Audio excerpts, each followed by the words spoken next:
U.S. President Donald Trump has authorized a moderate bolstering of U.S. forces in Saudi Arabia and the United Arab Emirates (U.A.E.) following the attack on Saudi oil infrastructure that many in the administration have blamed on Iran. The Pentagon on September 20 said it has not decided on the specific units to be sent to the region, and it did not specifically mention any potential military action against Iran. Defense Secretary Mark Esper said the action was a response to requests from the Saudis and the U.A.E. to help improve their air and missile defenses. He said the troops' mission would be defensive in nature. To prevent a further escalation, Saudi Arabia requested international support to help protect the kingdom's critical infrastructure.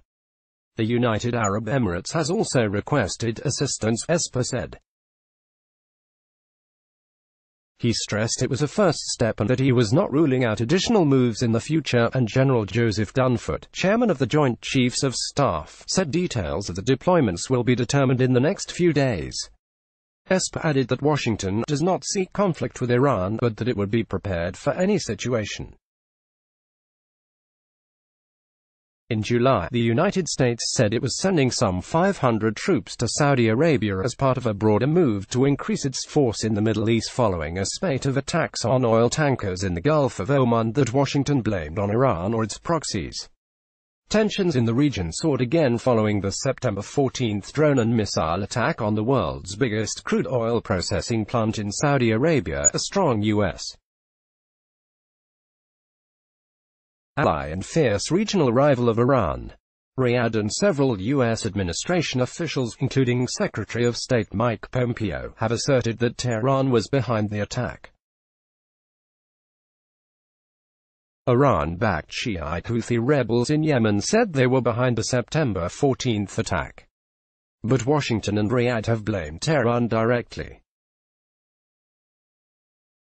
Sunni-majority Saudi Arabia, which is leading a coalition of Arab states fighting against the Houthis, on September 18 put on display drone and missile fragments that it said were used in the attack and said they implicated Tehran. Iran has denied involvement and warned the United States that any attack would lead to an all-out war with Tehran. U.S. media had reported that the Pentagon was set to present a wide range of military options to Trump on September 20 as the president considers how to respond to the attack on Saudi Arabia's oil industry. The reports said the military would present Trump with a list of potential airstrike targets inside Iran, among other possible responses. Officials inside and outside the U.S.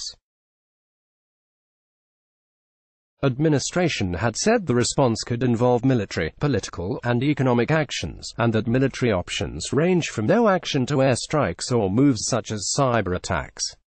Washington could also provide additional military support to help Saudi Arabia defend itself from attacks from the north. Most of Riyadh's defense efforts have focused on threats from Houthi rebels in Yemen, in the south of the peninsula.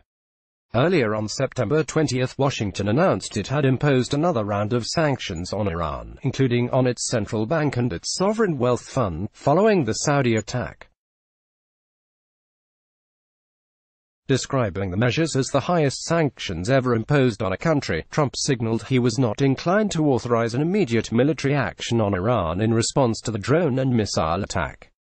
With reporting by AFP, Reuters, and DPA. Let's block ads. Why?